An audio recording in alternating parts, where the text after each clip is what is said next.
Evening student 25 ऑक्टोबरला MPSC group C ची preliminary exam आहे. 5700 जागांसाठी ही परीक्षा होणार आहे.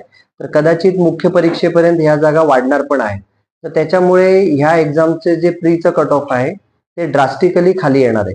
म्हणजे ऍटलिस्ट तुम्हाला 35 मार्क असतील तरी तुम्ही इझिली पूर्व परीक्षा पास होऊ शकता. कदाचित मेरिट यापेक्षाही खाली जाऊ शकतं.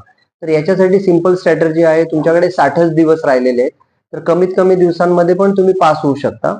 तर त्याच्यासाठी टार्गेटेड काही विषय तुम्ही केले, म्हणजे त्याच्यामध्ये गणित बुद्धिमापन चाचणी आहे का ज्याच्यामध्ये 20 पैकी तुम्ही 12-14 मार्कांसाठी प्रयत्न केले. त्याच्यानंतर जॉग्राफी विषय आहे, तिथे 10 पैकी तुम्ही 6 ते 8 मार्कांसाठी प्रयत्न केला. राज्यघटना आहे, तिथे 15 पैकी तुम्ही 11-12 मार्कांसाठी प्रयत्न केला. आणि इकॉनॉमी आहे तर तिथेही तुम्ही व्यवस्थित कन्सेप्च्युअल क्लॅरिटीने अभ्यास केला तर 11 किंवा 12 मार्क तुम्हाला मिळू शकतात.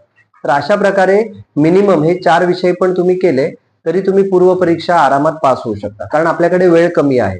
आणि त्यानंतरही तुम्हाला आणखीन चांगला अभ्यास करायचा असेल तर विज्ञानाची बेसिक पुस्तकं केली 6वी ते 10वी, तर त्याच्यातून ही तुम्हाला कमीत कमी 8 मार्क तरी मिळतील. Thank you very much.